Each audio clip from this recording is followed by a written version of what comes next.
به نام الله بخشاینده مهربان.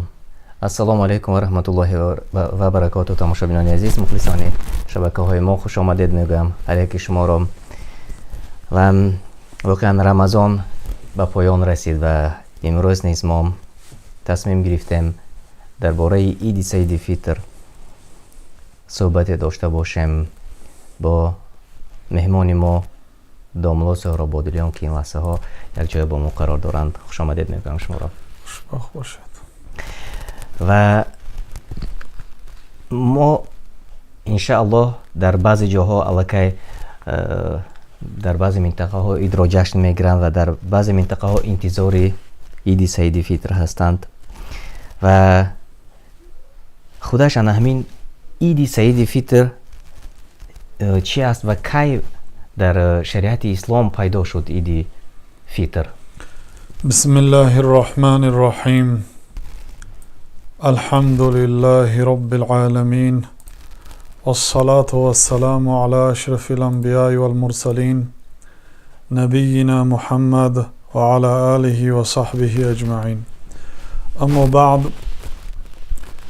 عید از کلمه عاد یعود عیدا گرفته شده به معنای بازگشتن و برگشتن است.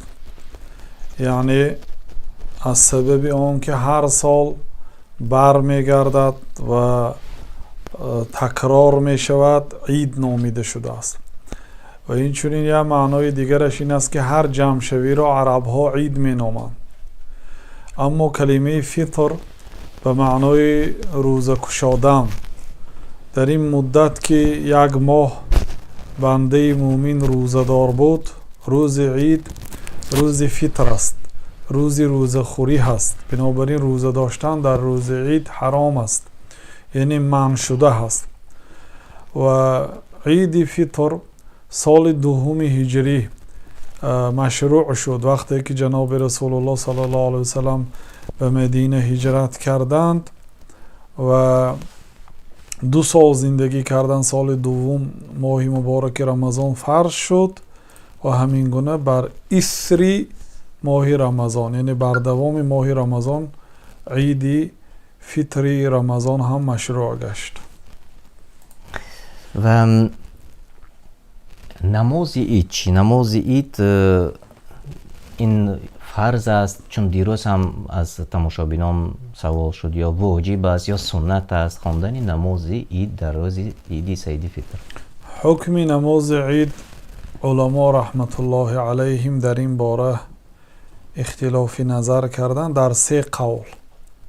قول یکم، نماز عید فرض عین است، یعنی هر یک بنده مومن باید بخواند.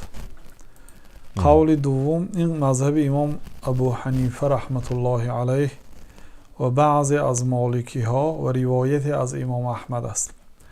و قول دوم، عید عموما عیدین، هم عید قربان و هم عید رمضان، فرض کفایه هست، نه فرض عین.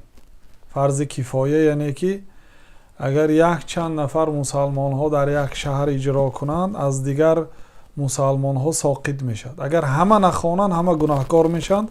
حتی بر پادشاه مسلمان ها واجب است که این انسان ها رو به جوابگری کشد، حتی گفتند به قتل رساند برای عید نخواندنشان. اگر همه کس نخوانند، این فرضی کفایه از قول دوم است. این یک روایتی مشهور از امام احمد است. ما گفتیم که از امام احمد 2 روایت است. روایت اول فرض عین است، این مشهور نیست. روایت دوم فرض کفایه است و این قول احمد مشهور است. سوم قول عید سنت است، خواندن عید سنت است. این مذهب امام مالک و مذهب امام شافعی هست. قول صحیح مذهب حنفی هست در این باره. و شیخ الاسلام ابن تیمیه مذهب حنفی را در اینجا اختیار کردند. واقعا دلیل های مذهب حنفی در اینجا با قوت است. اول اینکه الله سبحانه و تعالی فصل لربک وانحر گفت، برای پروردگارت نماز خوان و قربانی کن. این امر هست از جانب الله تعالی برای خواندن نماز. منظور در اینجا عید قربان است وانحر قربانی کن. هر دوشم امر است. والامر يدل على الوجوب. قاعده اصولی این است که امر دلالت به واجبیت میکنه. وقتی که الله تعالی که امر کرد اصلا به وی حتمی و ضروری و لازمی بودن میکنه.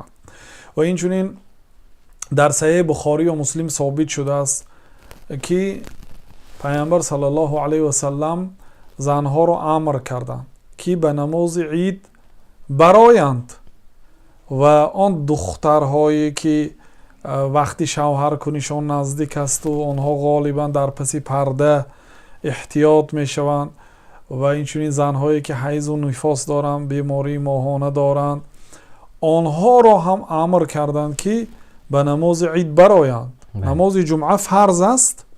پیامبر صلی الله علیه و سلم هیچگاه زنها را به مسجد برایت نگفتند، بلکه در نماز جماعت و در نماز جمعه گفتند که خانه های آنها برای آنها از مسجد آنها بهتر است گفتند. ولی در نماز عید حتی زنهایی که آنها عادت ماهانه دارند، آنها ناپاک هستند، گفتند ولیشهدن الخیر و دعوت المسلمین. آنها شاهد شوند به مصلی، فقط از نماز پرهیز کنند، یعنی نماز نخوانند، برای آنکه برای آنها نماز اجازت نیست. و دعای مسلمان ها را شاهد شوند و خیر را شاهد شوند. این دلالت می‌کند که دعا روز عید وقتی نماز عید قبول است. بیایند گفتم. و زنی پرسید که یا رسول الله اگر یکی ما جلباب نداشته باشد، جلباب یا روی مالی که روی زنها را پوشیده میشه تا اینکه مردها نبینند. گفتند که اگر روی مال نداشته باشد، روی مال یگان دوگانه اش را اعاره گیرد گفتند، یعنی به یک روز گیرد، آریه گیرد و نماز عید را خوانده با گشته برگرداند گفتند. یعنی که یگان عذر ندادند، حتی به زنهای معذور بیایدند که این سخن نه در جمعه گفتند، نه در نمازهای 5 وقته، نه در دیگر نمازها. و این بسیار دلیل به قوت هست، دلالت به فرض بودنی نماز عید میکنه. این مضمونش این است که کسی به عید نرود گناهکار میشود. بله، خیلی خوب. و انشالله همگان خودشان انتظار هستند و عید که شد حتی کودکان و زنها یا بانوان، دختران و خواهران ما همگان تیاری خیلی خوب هم میبینند به عید تا که به نماز عید روند و عید گردکی کنند. و خب داملا اینجا باز یک سوالی دیگر آمده رسیده است. میگویم بسیار بارها ما گفتیم که تبریک کردن با روز جمعه همدیگر را در سنت نبوده است و یگان مراتب رسول الله صلی الله علیه و سلم با روز جمعه کسی را تبریک نکردند و یا صحابگان این کار را نکردند، تابعین نکردند، تبع تابعین نکردند. اما امروز خب بسیاری نفرانی که شاید در بعض دولت‌های پساشوروی ماندند آنها تبریک میکنند. حتی در اروپا و در امریکا و در بعضی کشورهای عرب نمیکنند این کار را. اما سوالها خیلی زیاد شده است. وقتی که میگویید که در روز جمعه تبریک کردن با روز جمعه ممکن نیست، آیا ممکن است که با عید سعید فطر هم دیگر را تبریک کنند یا اینش هم بدعت است؟ گفته سوال میدهند. بله، به عید رمضان و عید قربان تبریک کردن هیچ باکی ندارد و این مذهب امام ابو حنیفه و امام مالک و امام شافعی و امام احمد، یعنی گفتند که تمام 4 مذهب یکدیگر را روز عید تبریک کردن اجازت است، برای آنکه از صحابه ها حدیث ها آمده است، اثر آمده است که آنها همدیگر را روز عید تبریک میکردند، میگفتند که تقبل الله منا و منکم، الله تعالی از ما و شما قبول گرداند. بنابراین تمام آن عالم هایی که الله تعالی به ایشان زبان صدق داده است از سلف امت و از معاصرین علمای متأخرین، همه گفتند که به روز عید همدیگر را تبریک کردن هیچ باکی ندارد. فقط امام احمد گفتند که من کسی را تبریک نمی کنم، لیکن مرا اگر اون کس تبریک کند جواب میگردانم. در روز عید، یعنی در روز عید منظورشان. خیلی خوب. و داملا به همین مانند سوال، آیا زنها میتوانند مردها را و مردها میتوانند زنها را با عید سعید فطر تبریک کنند یا اینکه محدودیت است؟ یعنی مادر و خاله و عمه و محرم ها را تبریک کردن اجازت است. دختران را، یعنی عموما آن آدم هایی که محرم شما هست، همسرتان.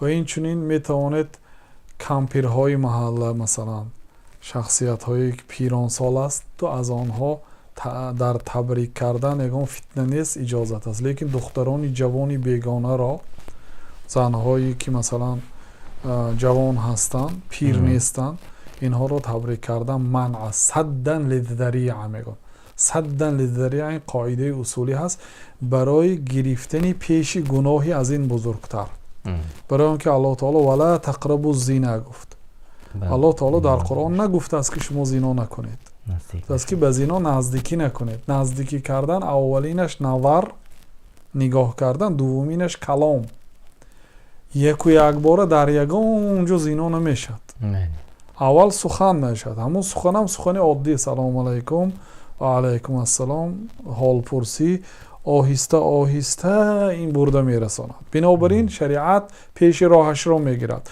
بنابراین کدام دختر کدام جوان زنی که به شما کسی سلام علیکم میگوید یا تبریک به عید میکند علیک نگردانید جواب نگردانید حرام است دلیل ها زیاد است علمای مذهب حنفی امام احمد یک چند عالم در کتابهاشون ذکر میکنند که این کار نادرست است یعنی برده به فتنه میرساند هر یک کاری که برده به گناه میرساند حتی مثلا بعضا میپرسند که من مثلا یک دختر رو میتونم به واسطه اینترنت یا تلفن درس شریعت بگویم نه برای آنکه فایده ای که از این عملی شما به دست می آید ضررش بزرگتر است اگر در یک کار هم فایده و هم ضرر باشد در شریعت قاعده است که دفع المفاسد خیر من جلب المصالح دفع مفاسد بهتر از جلب مصالح است یعنی دور کردن ضرر اولاتر است از آوردن نیکی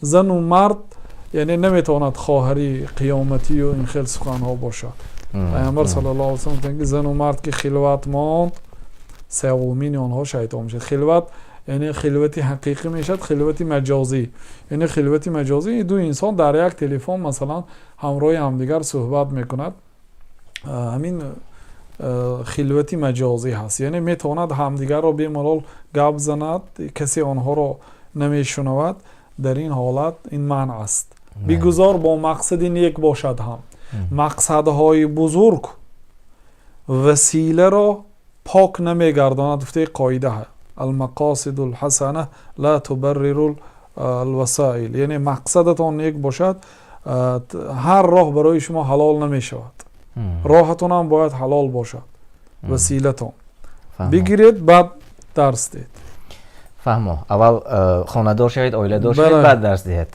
خیلی خوب خب درباره نمازی عید و همچنین درباره آداب نماز عید اگر داشته باشد یک کوتاه گفته میگذاشتید بله الله سبحانه و تعالی عید را برای مسلمانان همچون شکرانه نعمت عید گردانید اگر به این دو عیدی که از بالای 7 قبت آسمان از جانب الله تعالی برای مسلمان ها عید اعلان شده است ببینید این عید را یگان پادشاه نبرآورده است این عید را به مناسبت فلان و علان و برای نجات فلانی و برای گمراهی و هدایت فلانی نیست این را الله سبحانه و تعالی معین کرده است بنابراین باید این روزها را همچون عید جشن گرفت بعضی برادرها و خواهرانی که دعوای اسلام دارند ولی در قلبشون هم و در وجودشون هم حالا عید اساسی عید میلاد حضرت عیسی علیه السلام است یا بعدی و عید نوروز است که عید آتش پرستان و مجوس است دیگری عید نصارا هست در دل آنها این دو عید بالاتر از این دو عید می ایستد اگر همین خلیصت در ایمان آنها خلل است و اگر اون عیدها را یعنی افضل دانند و این عید را انکار کنند یا شبهه داشته باشند از ایمان خارج میشوند بنابراین ما دو عید داریم این عیدها را وقتی که پیامبر صلی الله علیه و سلم به مدینه آمدند مردم مدینه دو عید داشتند که در آن روز بازی میکردند.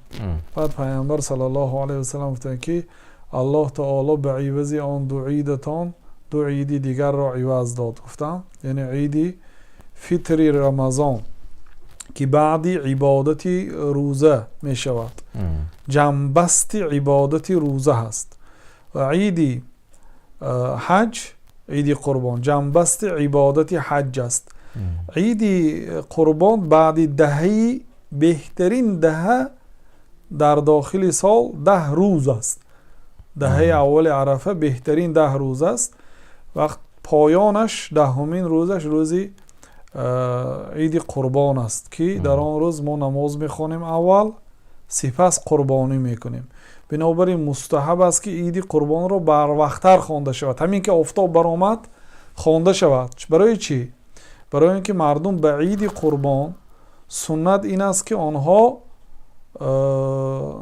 روزه‌دار روند، بله، چیز نخورده روند به نماز قربان. بعضی ها عوض میکنن جایش را.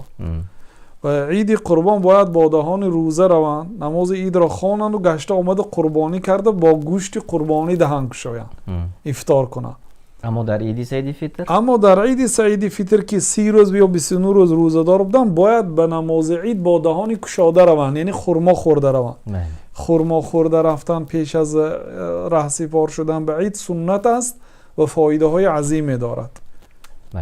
بنابراین خرما میخورند، این چونین سر و لباسی نو اگر امکانیت باشد نباشد تازه و غسل میکنند، عطر و خوشبویی باشد استفاده میکنند، تکبیر گویان میرن، چون که الله تعالی ولی تکبر الله علی ما هداکم، وقتی که گفت ماه رمضان به پایان رسید شما الله تعالی را بزرگ شمارید، الله اکبر گویید، ذکر و شکر گویید، برای آنکه الله تعالی شما را هدایت کرد. الله تعالی برای شما توفیق داد که توانستید 30 روز روزه گرفتید، شبهایش نماز خواندید. آن عبادت هایی که در طول سال نمیتوانستید در این ماه الله تعالی برای شما آسان کرد. توانستید شکرانه نعمت کنید و به سوی عید تکبیر گویان با یک راه روید و بعد نماز عید با دیگر راه برگردید. این آداب عید است. و فراموش نکنید که صدقه فطری خود را اگر نداده باشید پیش از عید داده بعد روید. و آنهایی که صدقه فطر را خود را دادن الله تعالی را پرسان هستیم که صدقه های ایشان را به درگاه الله تعالی قبول و مقبول گرداند و ذخیره آخرت گرداند، عوض نیک برایشان الله سبحانه و تعالی عوض گرداند. و وقتی که به نماز رفتم دیگر نه تحیات مسجد میخوانند، نه بعدی نماز عید یگان نماز نمیخوانند. ابن عباس رضی الله عنهما میگویند که جناب رسول الله صلی الله علیه وسلم به نماز عید برآمدن، نه پیش از نماز عید نه بعدی نماز عید یگان نوعی نماز نخواندند. اگر کسی خواندنی باشد بعد عید به خانه‌اش آمده بعد میخواند. خیلی خوب، من یک تبسم کردم، معنی دارد، چون این لحظه از یکی از تماشابین ما اومده رسیده است، حافظ شیرازی نوشته کردن زیر چت. چون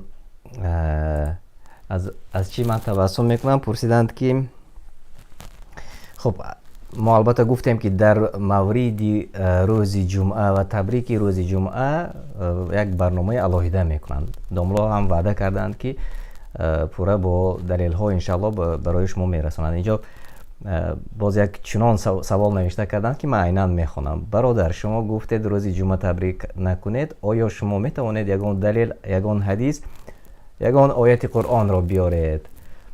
گفته سوال برای نکردن، برای تبریک کردن روز جمعه. تبریک کردن من است. بله، تبریک کردن من است. برای تبریک کردن من است. آن آدمی که در این باره آن آدمی که تبریک کردن ممکن است گفت او باید دلیل بیارد.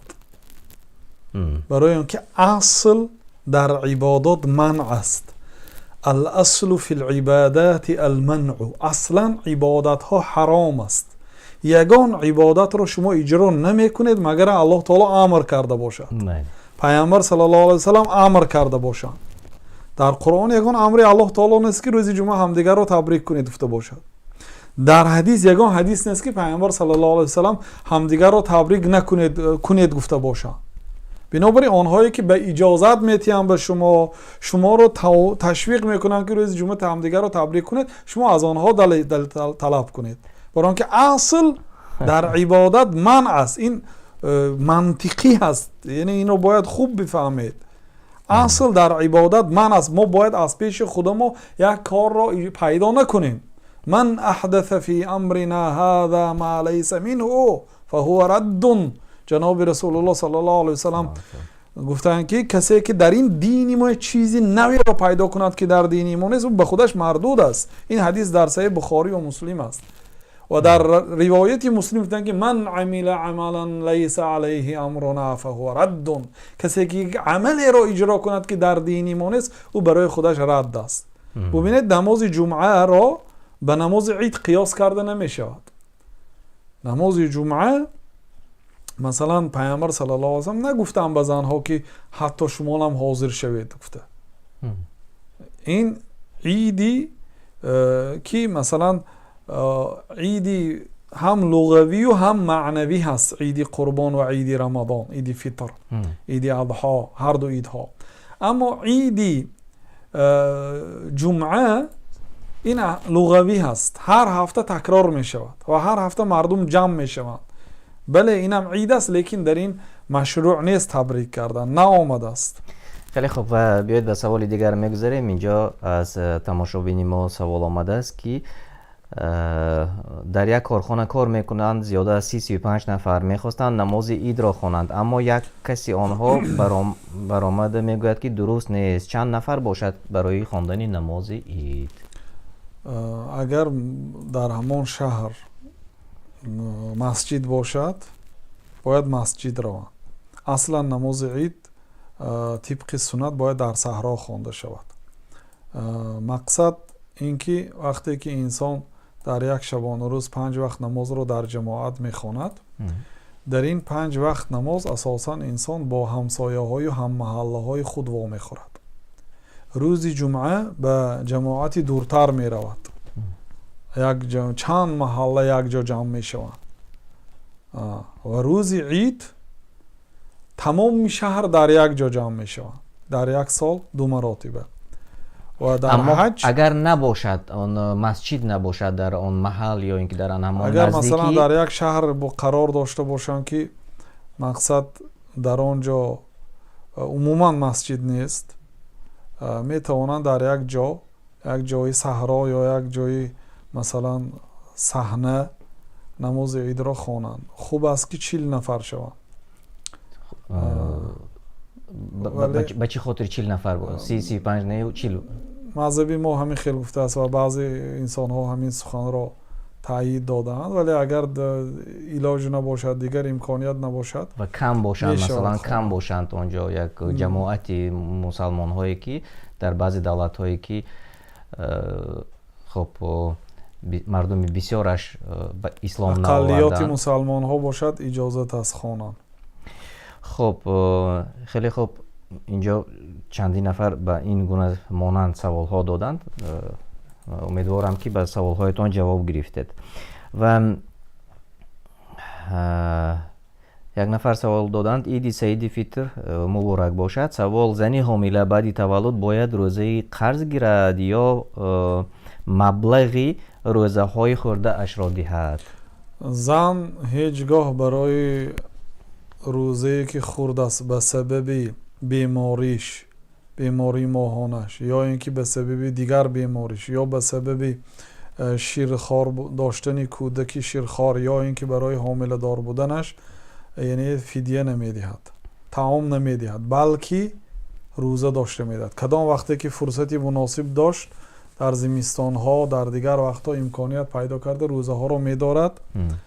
وقتی که از دنیا وفات کرد و قرضهایش در ذمه‌اش موند، در این حالت بعد وفاتش بعد طعام دار بر آدمی، مثلا 200 روز اگر قرضدار باشد به 200 مسکین طعام داده میشد یا طعام 200 مسکین را به چند مسکین تقسیم کرده میشد. بنابراین یعنی در وصیتشان اینро باید جای تیان. پیامبر صلی الله علیه و سلم گفتند که انسان یک روز زنده هست، 2 روز زنده هست، باید وصیتش در تگی بالشتش نوشته باشد. بله.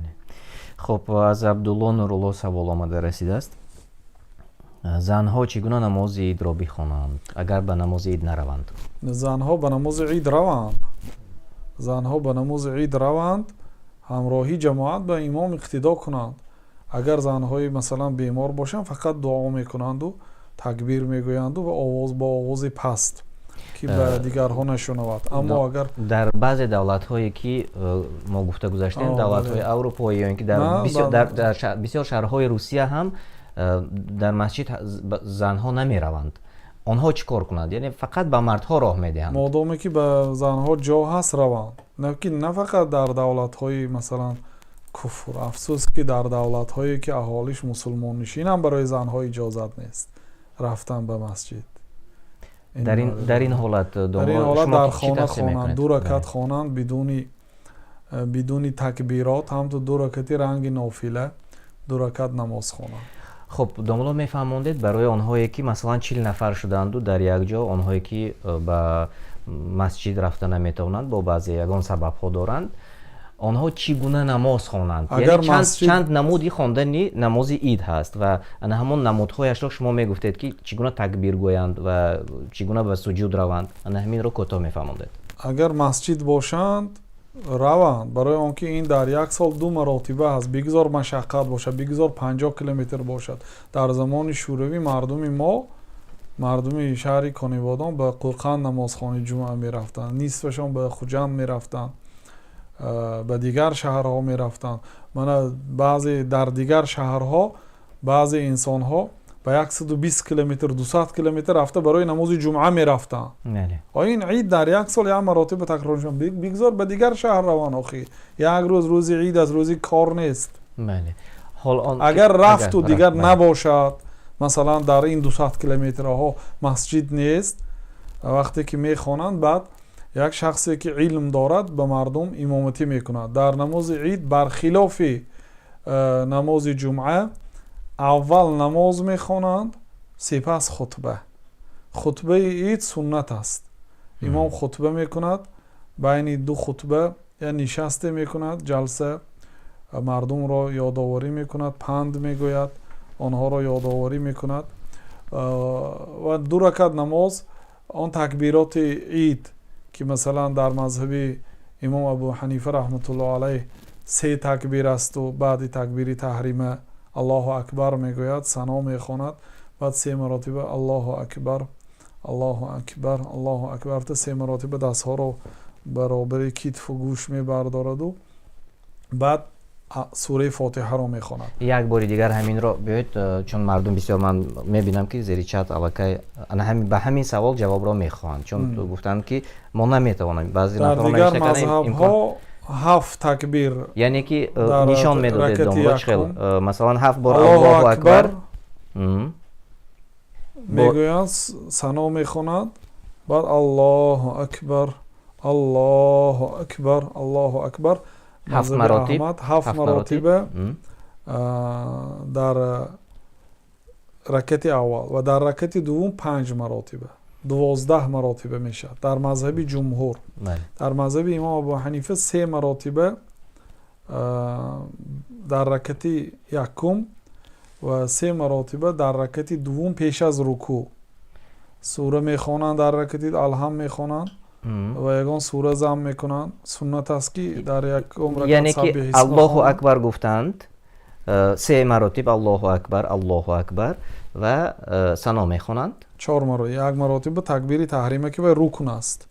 این تکبیرها سنت است، یعنی رفت و این تکبیرها را امام فراموش کند نماز مردم نماز است. این نماز که تکرار نشونده است. در چند جا عید میخواندیم امام ها فراموش میکردن، یکمش فراموش نکنن، دویمش فراموش میکنن. بنابراین اگر فراموش کنن این باقی ندارد، سنت است. بله، یکمش الله اکبر میگویند و بعد از گفتن الله اکبر 3 مراتب دیگر باز الله اکبر میگویند و بعدن رکوع میروند. این دویم رکعت است. در مذهب حنفی است. дар якум ракат аввал такбири таҳрима мегӯн, аллоҳу акбар. такбире ки ҳар корҳои ҳалолро барои банда ҳаром мегардонад. барои ҳамин такбири таҳрима номида шудааст. масалан хӯрдан ҳалол буд, ҳаром мешавад. гап задан ҳаром мешавад. нигоҳ кардан ба росту чап ҳаром мешавад. дигар шумо бояд ба ҷои намоз назар кунед, ба ҷое ки саҷда мекунед. ин такбири таҳрима аст. бидуни ин инсон ба намоз наметавонад ворид шавад. баъди ин сано мехонад. баъди ин 3 маротиба аллоҳу акбар, аллоҳу акбар, аллоҳу акбар то дастҳоро мебардорад. ин дар мазҳаби ҳанафӣ. аммо дар мазҳаби аҳмад 7 маротиба дар якум ракат, 5 маротиба дар дуюм ракат. 12 такбир аст. хеле хуб, чун ман ба чӣ хотир ана ҳамин саволро боз боло бардоштам, чун як соле буд ки дар масҷиди наздикии мо тибқи мазҳаби ҳанафӣ хонданд, яъне чуноне ки шумо гуфтед 3 маротиби аллоҳу акбар гуфтанд, ва соли дигар бошад тибқи мазҳаби дигар хонданд. ин ягон чӣ надорад, намози ҳарду дуруст аст, ин такбирҳо суннат аст. рафту агар нагӯянам намоз дуруст аст. хеле хуб, хеле хуб, ташаккури зиёд. ва воқеан агар шумо ба ҳамин мавзӯъ вобаста саволҳо дошта бошед, навишта кунед. ман мебинам ки чанд саволҳо омода расид барои мо. ва хуб, тамошобинони азиз, як чизи дигар ман ёдрас мешавам барои шумо ин лаҳзаҳо. пагоҳ иншааллоҳ мо аз ҷараёни ид дар яке аз шаҳрҳои аврупоӣ бароятон кӯшиш мекунем ки мустақиман эфири зинда кунем, ва агар не мо сабт мекунем ва баробари сабт кардан пешниҳоди шумо мекунем. ва тарзи хондани намоз ва ҳамчунин хуб баъзе одоби намози идро барои шумо нишон медиҳем иншааллоҳ. аз ҷои хуб аз ҷараёни ҳамин ид навор барои шумо пешниҳод мекунем. худи ин лаҳзаҳо хоҳиш мекардам аз шумо онҳое ки ин лаҳзаҳо моро тамошо доред, зери навор лайк монед, то ки дигарон тамошо кунанд ва пагоҳ моро хуб субҳ бо вақти аврупоӣ интизор бошед, чун аз соати 7:30 аврупо оғоз мешавад то соати 9 ва соати 9 иншааллоҳ субҳ намози ид баргузор мешавад. ва баъд аз баргузории намози ид боз барои кӯдакон чорабиниҳои идона ташкил карда мешавад. аз ҷараёни он низ иншааллоҳ наворбардорӣ мекунем ва барои шумо таҳия мекунем ва шумо метавонед иншааллоҳ тамошо кунед. хуб, инҷо як саволи дигар омода расид.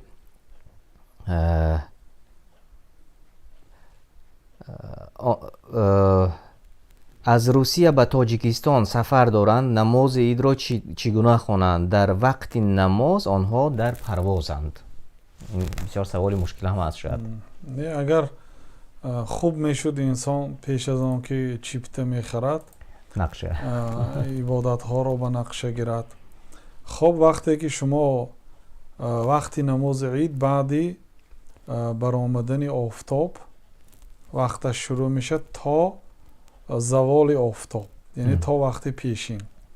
дар ҳамин вақт агар дар ҳавопаймо бошеду дар масҷид набошед, дигар имконияти намози ид хондан надоред. дар хона 2 ракат намоз мехонед қазоӣ. хеле хуб. баъзе уламо мегӯянд қазоӣ шарт нест, мегӯянд хай хонед, хуб аст. модоме ки баъзе уламо тарғиб кардан, хонед. иди саиди фитр муборак. ва гуфтанд ки ба фикрам ин ҷавоб гуфтем. хуб, зане ки як нафар савол доданд ки 14 сомонӣ дорам, закот битиям, зан надорам.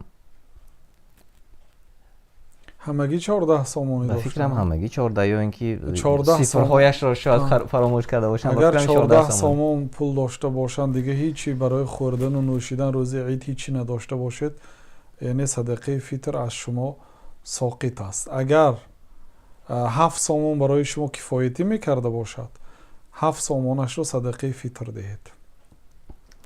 хеле хуб. ва садақаи фитр ҳам касе агар ба шумо пешниҳод кунад, қабул кунед. яъне дигар пулу мол надошта бошед, ҳақ доред ки садақа гиред.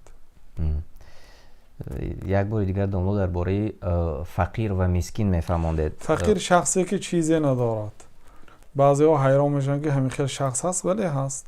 مثال در مسافرت قرار دارد، در دیارش خانه ندارد، در مسافرت هم خانه ندارد، هیچ چیز هم ندارد. هر چیزی که در خانه ای که مثلا اجاره میشیند از آن صاحب ملک است، مثلا فقیر است، چیزی ندارد، درآمد ندارد. مثلا اگر رفت و درآمد داشته باشد و درآمدش از برآمدش کم باشد، مثلا مسکین آن شخصی که 2000 صرف و خراجات دارد در یک ماه ولی درآمدش 1000 سومون است یا 1500 سومون است، این مسکین است. یعنی برای این 500 سومون نمیرسد هر ماه.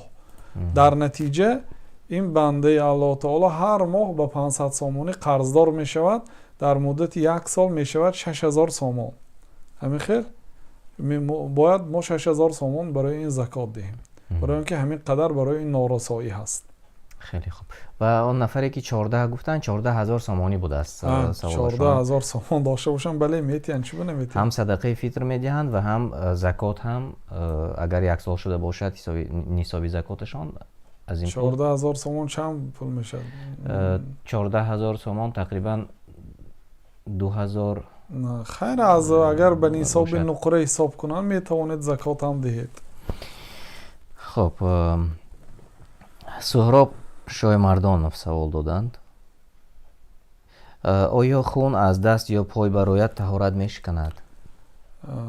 ما دینه به این سوال جواب دادیم، لیکن یک کسی نوشتن که مقصد شما سوال رو درست نفهمیدید. گفتم مقصد ما جانبی طهارت رو گپ زدیم و روزه رو فراموش کردیم، شاید سوال دهنده روزه رو پرسیدن. میگم وقتی که از دهانش خون برآمد روزه میشکند، گفته پرسیده بودن دینه یا طهارت میشکند.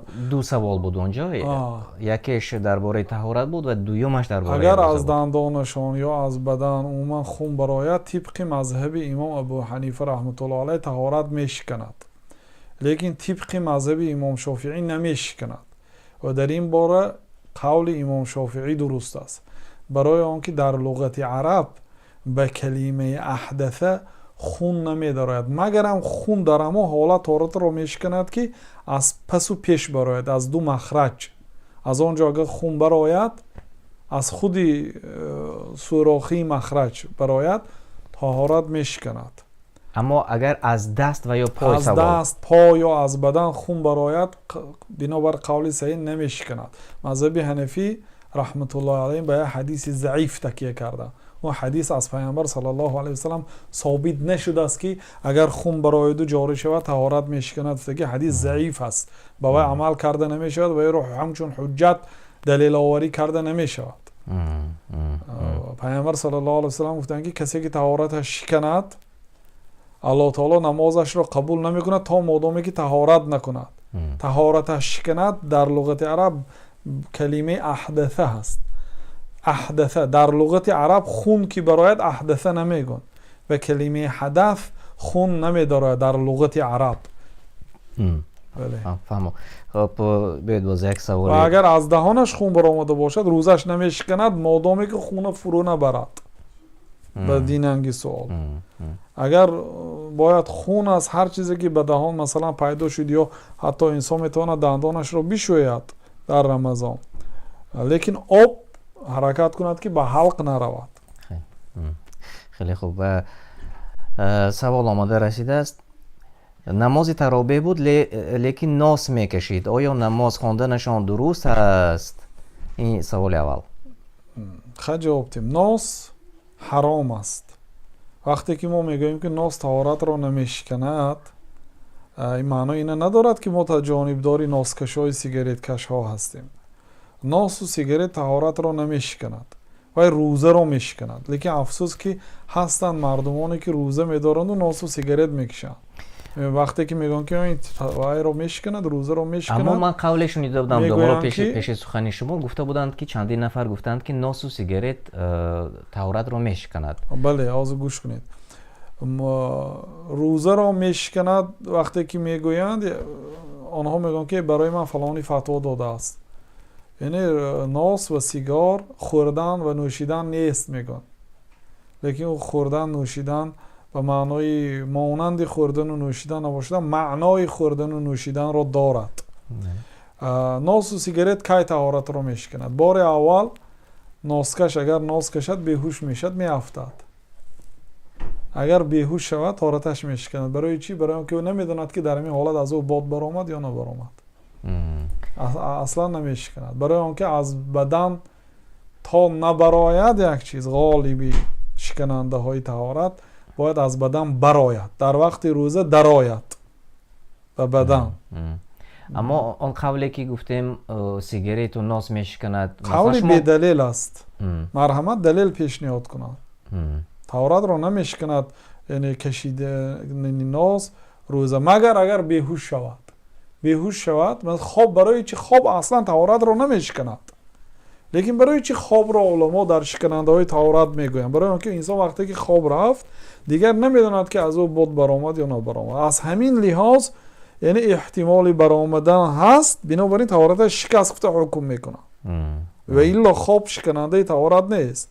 ҳамин гуна вақте ки агар беҳуш шавад, сигор нос кашиду беҳуш, арақ агар як пиёла арақ нӯшад таҳораташ намешиканад, масалан намешиканад. чӣ хел мо ба носу сигарет таҳоратро шикаст гӯем? шикананда нест. агар беҳуш шавад дигар даркро аз худаш идораи худро аз даст диҳад, дигар дар он ҳолат намедонад ки аз ӯ бод баромад ё набаромад. дар ин ҳолат таҳораташ мешиканад. хуб, инҷо боз як саволи берун аз мавзӯъ омада расидааст. хуб, қуръони тоҷикиро хондан нисбати арабии савобаш баробар ҳаст ё арабии савобаш зиёдтар ҳаст? баъд аз китоби муқаддас кадом китобро тавсия медиҳед ки мо зиёдтар аз он истифода кунем? қуръонро кӯшиш кунед ба забони ғайри арабӣ нахонед. барои он ки масалан вақте ки ба забони тоҷикӣ мехонед шумо ғалат мехонед. барои он ки дар забони тоҷикӣ як ҳарфи зе ҳаст, дар забони арабӣ 4 ҳарфи зе ҳаст ки онҳо талаффузошон гуногун аст. дод ҳай, ло ҳай, зол ҳай, ки инҳо махраҷҳошон гуногун аст ки ин гуна ҳарфҳо дар забони тоҷикӣ ва дар забони форсӣ вуҷуд надорад. ва инчунин ҳарфҳои сод, ҳарфҳои се дона ҳаст, сод ҳаст, фа ҳаст, син ҳаст. ин ҳарфҳоро вақте ки масалан сайф гуфтед бо сод тобистон мешавад, вақте ки бо син сайф гуфтед шамшер мешавад. маънои қуръон вайрон мешавад ва мардуме ки аз забони кириллӣ мехонанд ба ҳама ҳарфҳои серо якхела мехонанд, теҳоро якхела мехонанд, айну ҳамзаро якхела мехонанд, ҳоло он ки онҳо махраҷҳои гуногун дорад, маъно вайрон мешавад. фақат барои он кофире ки нав мусулмон шудааст, то таълим гирифтани сураи фотиҳа иҷозат аст ки бо он забоне ки масалан хонда метавонад, навишта метавонад, сураи фотиҳаро навишта ҳифз кунад. ва ғайр аз ин ки аз кириллӣ мехонад, инчунин бо сураи фотиҳаро ҳама бояд ислоҳ кунад. имрӯз васоили шунидани сураи фотиҳа бисёр шудааст. метавонед гӯш кунед як қориеро, сураи фотиҳаро метавонед 10 маротиба, 20 маротиба бигзор, 100 маротиба такроран гӯш кунеду сураи фотиҳаро дуруст кунед, барои он ки сураи фотиҳа чандин ҳарфҳоро дорад ки агар онҳоро тибқи таҷвид нахонед маънош вайрон мешавад. аллоҳ таоло мегӯяд ки вараттилил қуръана тартилан, шумо қуръонро бо таҷвид хонед. бинобар ин ҳаракат кунед, қуръонро ба забони арабӣ хонед. агар инсон кӯшиш кунад дар муддати 1 моҳ пир аст, ҷавон аст, зан аст, мард аст, қуръонхон мешавад. ягон кори мушкилӣ нест. инро мо дар таҷриба чандин бор дидага ҳастем. дар муддати 1 моҳ ин аз ҳама одаме ки зеҳнаш кунд аст. бале, хеле хуб. ин ба фикрам савол қисмати додан. дуввуми савол, баъди қуръон беҳтарин китоб саҳиҳ бухорӣ аст, лекин ин китобҳоро тарҷумаашро вақте ки шумо мехонед, ин китобҳо муҷмал аст. ин китобҳо эҳтиёҷ ба шарҳу маънӣ дорад. инро бояд тарҷума ва шарҳу ягон олим бошад. гӯш кунед, хуб аст, то ки маънияшро пурра ва бале, возеҳ фаҳмида шавад. хуб, бо инҷо аз Нусратулло Манонов савол омада расидааст. хуб, имконияти ба ид намози ид рафтанро надоред. хуб, пештари барномаро шумо тамошо кунед. мо дар ин бора домро гуфта гузаштанд. یعنی بعد از اتمام برنامه افیر مستقیم شما میتونید ثبت برنامه را تماشا کنید از این پیش و همه سوال شما جواب گفتند. و